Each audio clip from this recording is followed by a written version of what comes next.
আসসালামু আলাইকুম রহমতুল্লাহ।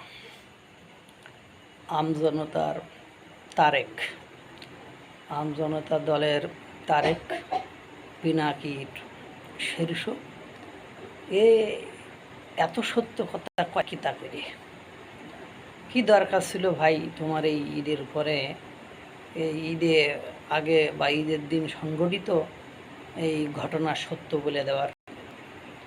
নাবিল গ্রুপের 13,000 কোটি টাকা লুটপাটের টাকা, সেই টাকা দিয়ে নাকি জামাতের এক নেতা অ্যাডভোকেট শিশির মনির বা ব্যারিস্টার শিশির মনির, যাই হোক খান বা শিশির মনির, উনি নাকি নাবিল গ্রুপের পক্ষ থেকে জামাতের ওই ঈদ উপহার এরকম শিরোনামে প্যাকেটে লিখিয়ে জনগণের মধ্যে নাকি সুনামগঞ্জ, যাই হোক শিশির মনির ভাইয়ের যে অঞ্চল, সে অঞ্চলের মানুষের ঈদ উপহার দিয়েছেন।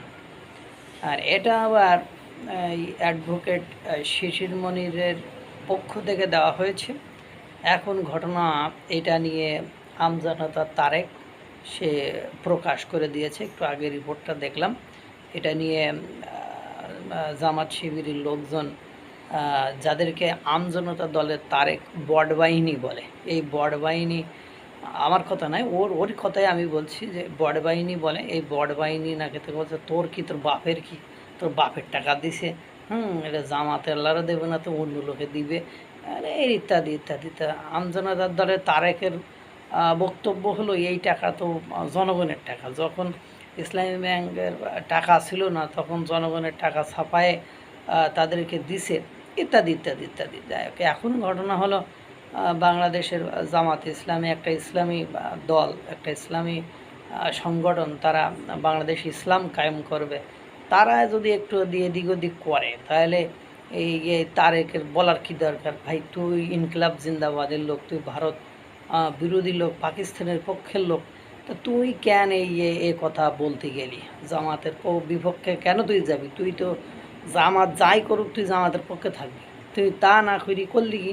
তুই সে সত্যি কথা বলতিলি। এর আগে সেই আবরার হত্যাকাণ্ডের ঘটনায় যে শিশির মনির অ্যাডভোকেট হিসাবে ছিল, তখনও তুই একই কাজ করে দিলি, সে গোপন তথ্য ফাঁস করে দিলি যে আসলে কেন আমরা সকলেই আবরারের বিচার চাই, আর আবার শেখ হাসিনাও আবার আবরারের হত্যার যারা আসামি ছিল তাদের সকলের মৃত্যুদণ্ড দিয়ে দিছে। আবার এদের আবার বাঁচানোর জন্য এই শিশির মনির সে অ্যাডভোকেট হিসেবে থাকলো, একটু গোপনে গোপনে করতেছিল। তুই আবার কি করলি ভাই? তুই আবার সে সব ফাঁস করে দিলি। মানে এরকম দেখলাম যে এনসিপি মানে জাতীয় নাগরিক পার্টির ওরা এই যে কোন জায়গায় 300 কোটি টাকা, কোন জায়গায় 400 কোটি টাকা লুটপাট করে, কোন জায়গায় সেই ওয়ার্ড কাউন্সিলর নিয়োগ দিতে পার পিস 50 লাখ টাকা নেয়।